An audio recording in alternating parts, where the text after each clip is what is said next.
Welcome to Whisky.com, where fine spirits meet. My name is Luening, Horst Luening. I'm the master taster of Whisky.com, and today I want to introduce these, row of whiskies to you. It's the Irish Redbreast whiskey.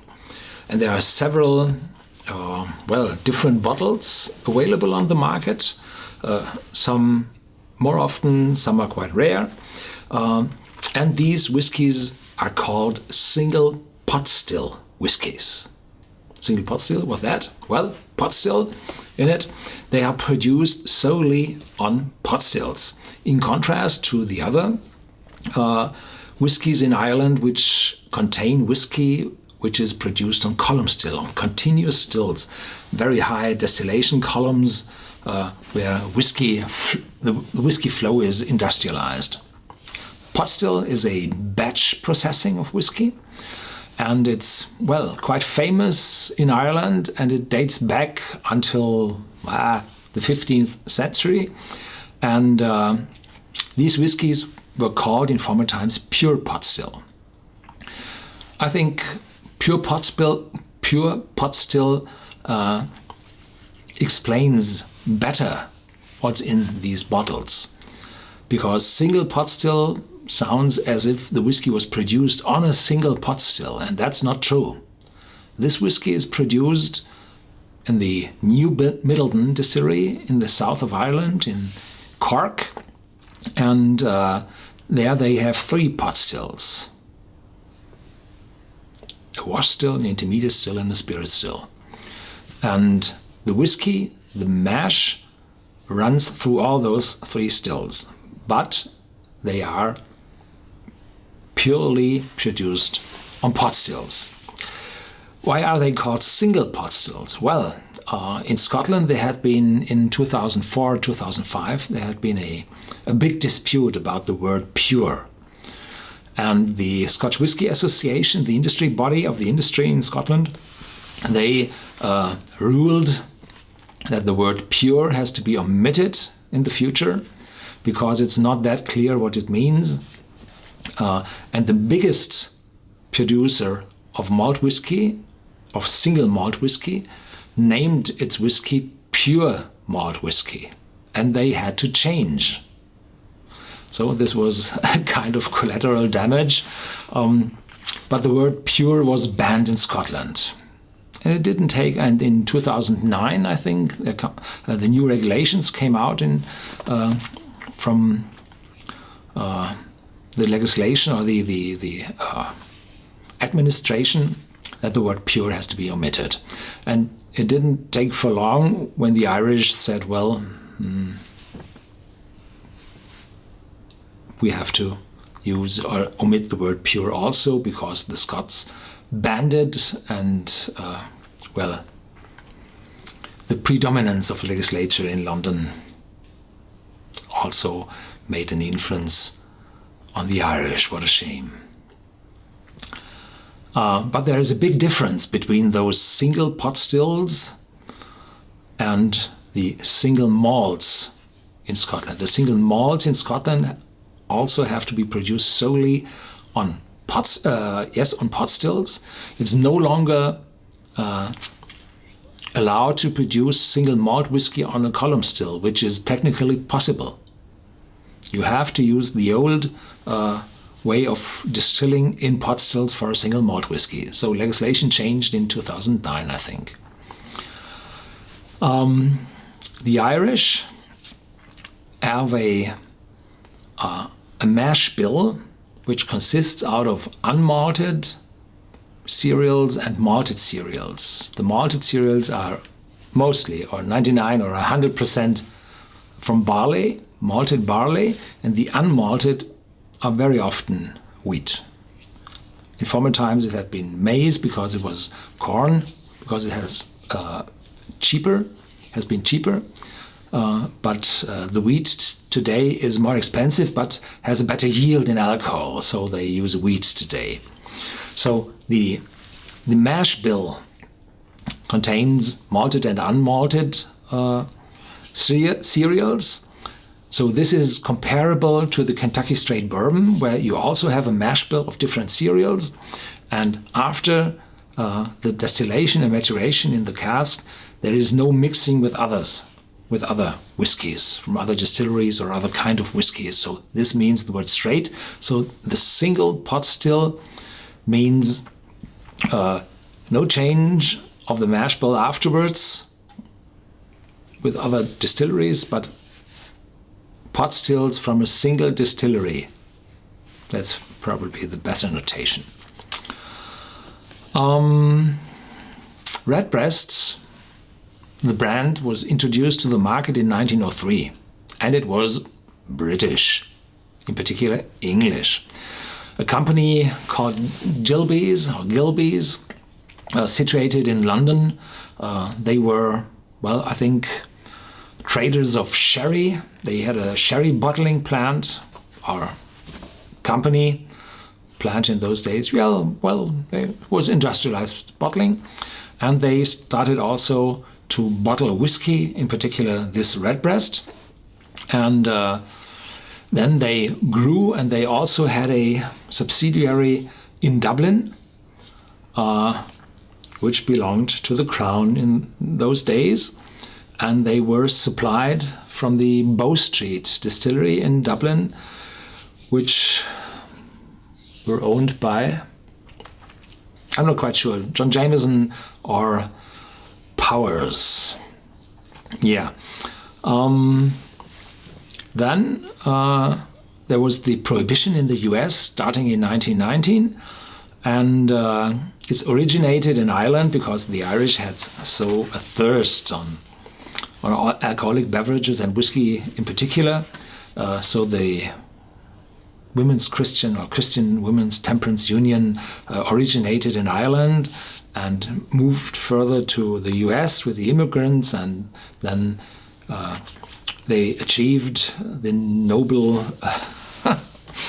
law of Prohibition, which was a complete disaster. After 2 years of Prohibition, people drank more spirits than before because they had to drink illegal in a very short time, the maximum amount which was possible, and there were a lot of deaths of drunk driving and fights and whatever. So the inhabitants, or the people in Sing Sing, the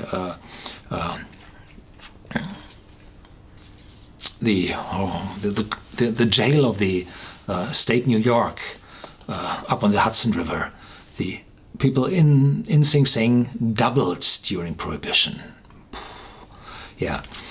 So in the following, the Irish whiskey collapsed, and then there was the War of Independence, 1921-22, from the Irish, which they finally won, and they had no longer access to the empire, and they had to pay, well, duty to enter those countries like India, Australia, wherever they wanted to export their whiskey to.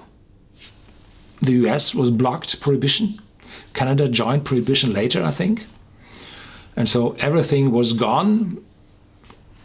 The Irish reduced in population a lot because of the exodus to the US, and in the late 19th century there was the big starvation, where Ireland lost, I think, 2/3 of the population, a third to starvation and a third to immigration.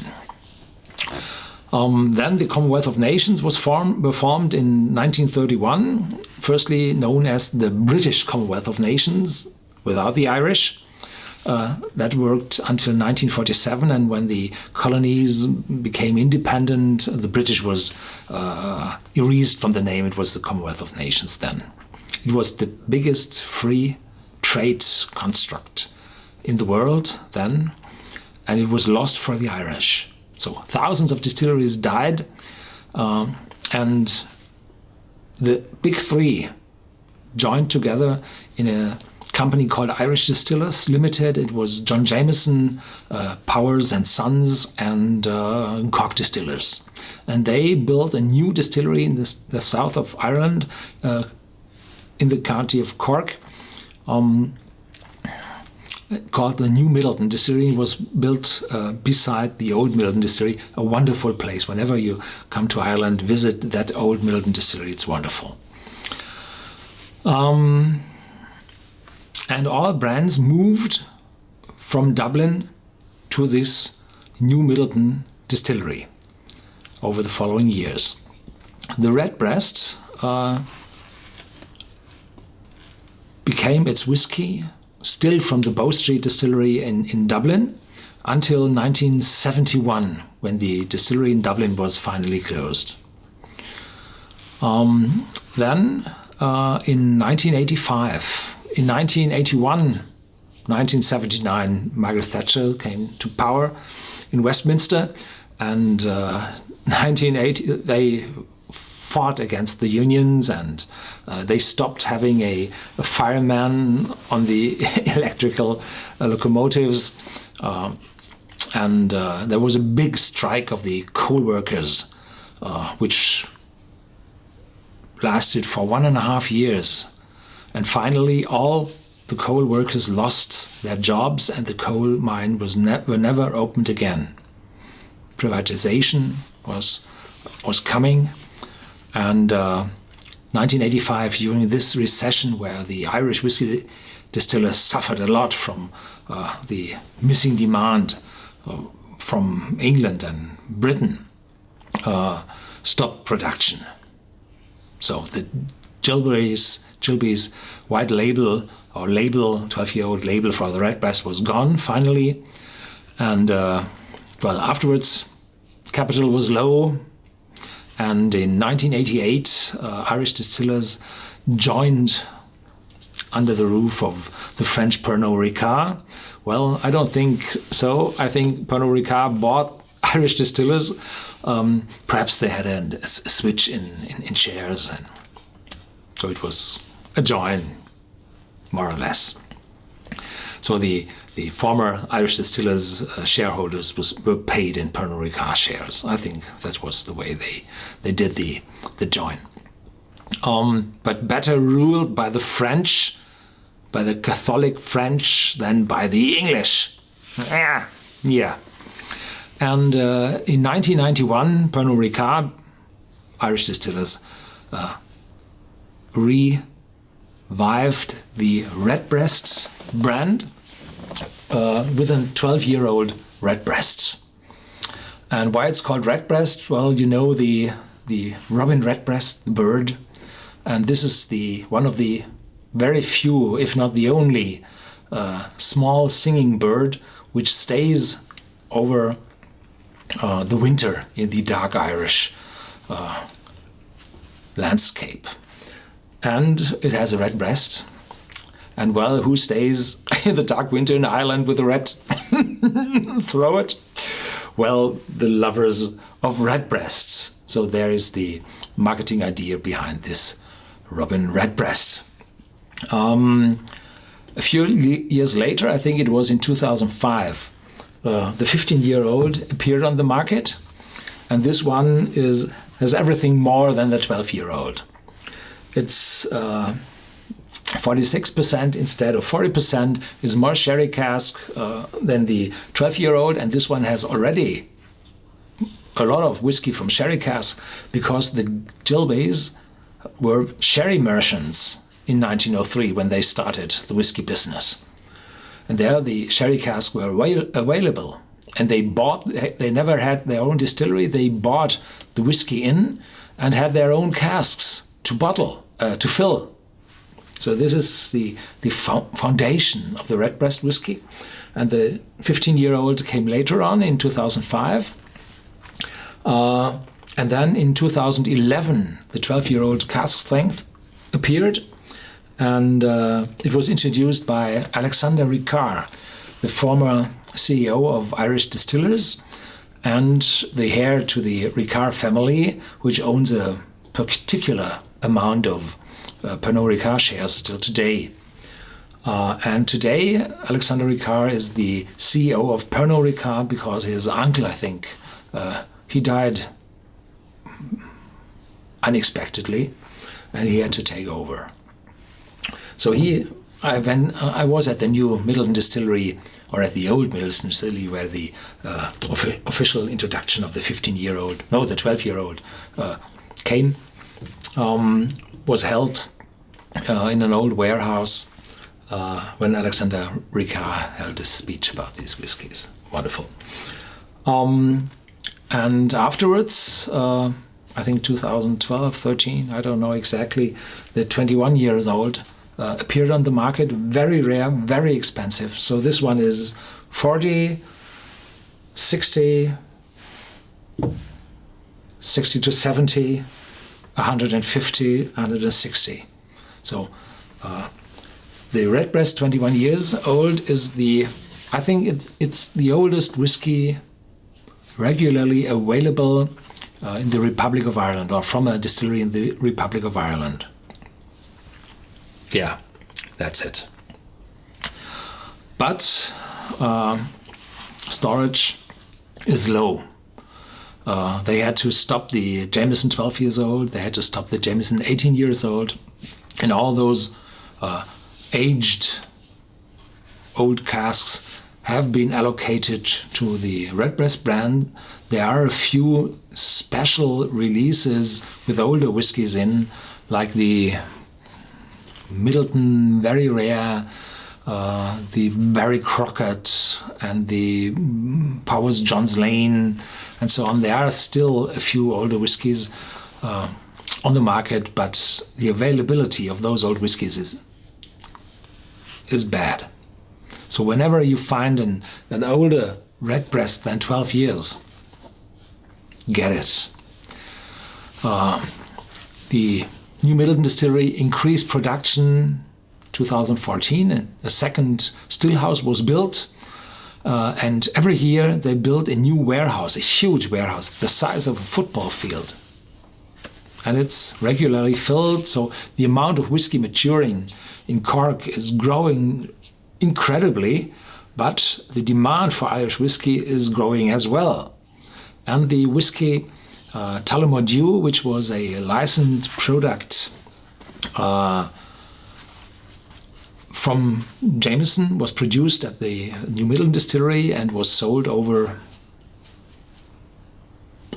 Bacardi? No? Campari? Yeah, I think so. One of those companies. That brand was sold to William Grant and Son, the proprietors of Glenfiddich, and they built a new Tullamore distillery. And this one is into production for 1.5 to 2 years now.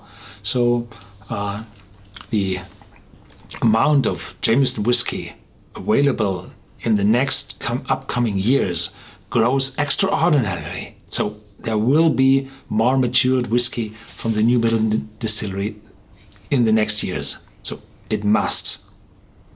I can't believe that people drink so much Irish whiskey. Yeah, we see. Thank you very much for watching. There's more to come. Stay tuned and feel free to share this video with your friends.